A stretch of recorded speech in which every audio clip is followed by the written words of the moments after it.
Hi, welcome to the stone platforms at Full Circle. This is going to be the first in a series of sort of instructional, how-to, or frequently asked questions type videos that we'll be publishing as part of the Strongmaam page. Our first goal is kind of to educate, to help promote the sport, to increase understanding of the events, of the way contests are run, how to use the implements, things like that. And I thought a great place to start would be with stones. They're iconic. When people think of Strongman, they think of logs and stones, in my mind at least. And it's also a good opportunity for a starting place, because what I've found, especially in novice divisions, is you see the greatest variation in technique on the stones.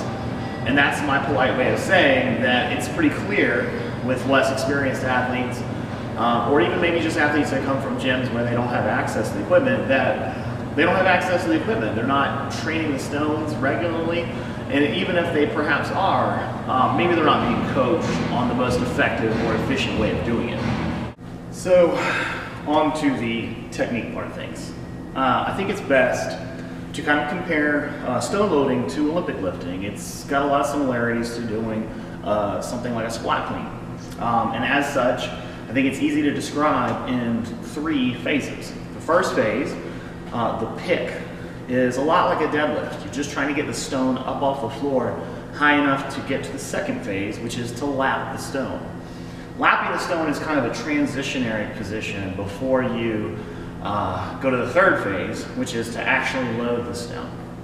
Now, most of the time you'll be placing a stone on a platform, but you can certainly have contests where you carry the stone or place it over a bar.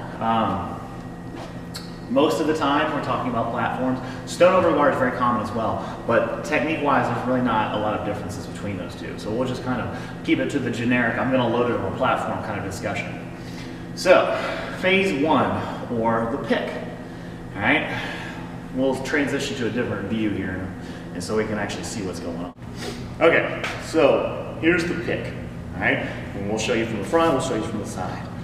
There's 2 keys. Where you are in relation to the stone, like how close to it or how far away from it, and where on the stone you grip the stone. Okay, it is perfectly spherical. There's nothing to really cling to. You're gonna have to crush it with your forearms, and mostly that's your only gripping point. So, first thing first, body position. Like a clean, you want the sort of ball of the foot real close to the center of mass, or this, like a barbell.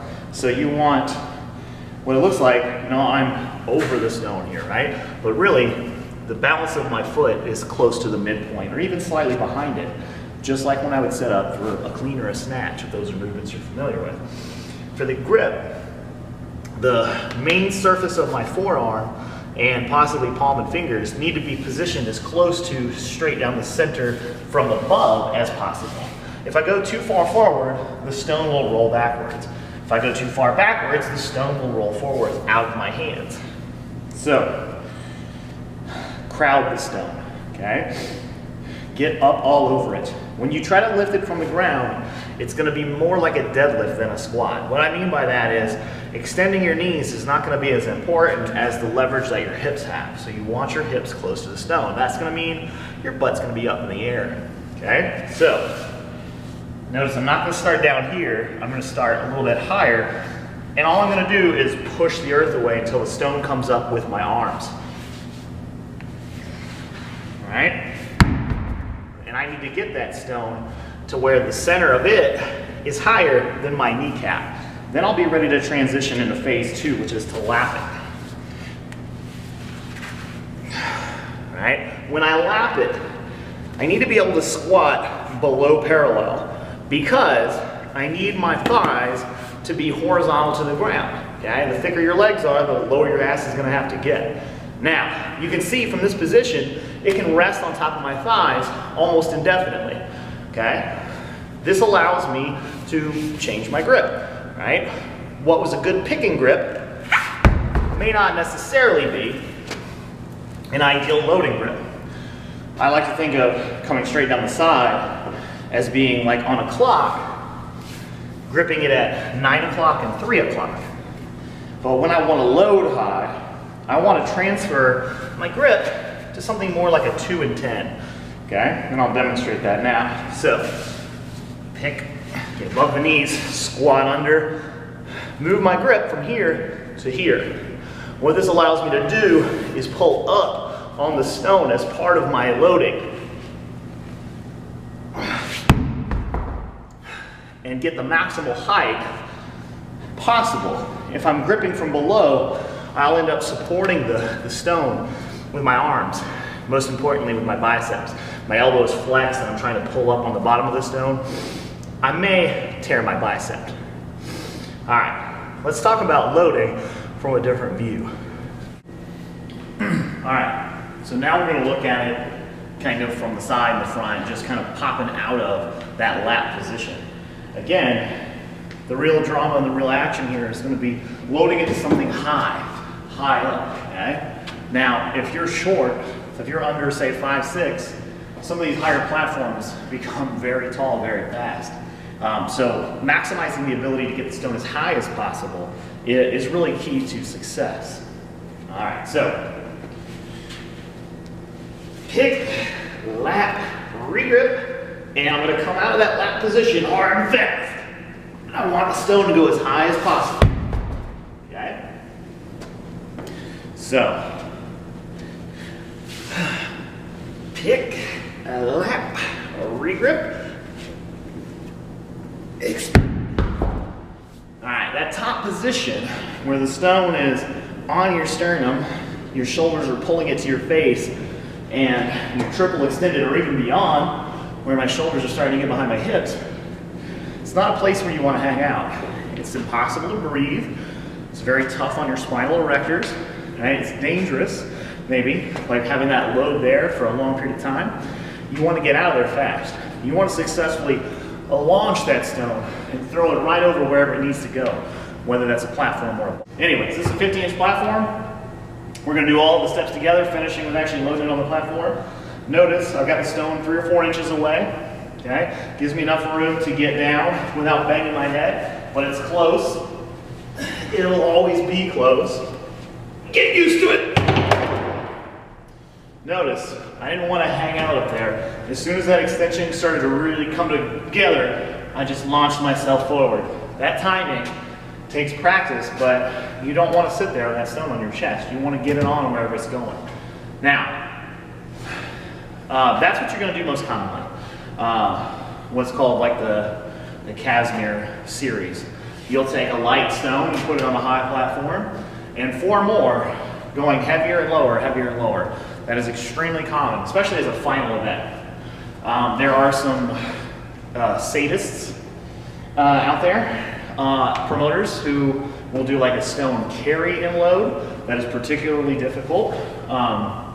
So you'll end up carrying it on that difficult position, most likely, and then maybe relapping and re-exploding, throwing it over a bar or onto a platform. And of course, stone over bar is very common as well. And there, you're just doing the same stone at the same height for typically as many repetitions as possible in 60 seconds. Now, training techniques. We talked about how we're going to break it into 3 phases, right? So, for each phase of the lift, there are training exercises that one can do to get better. So if you are bad at the pick, my recommendations would probably be, deadlifting and Romanian deadlifting, stiff-legged deadlifts, deadlifts from a deficit. Those things will help a lot because usually a smaller stone is going to be lower than a barbell would be.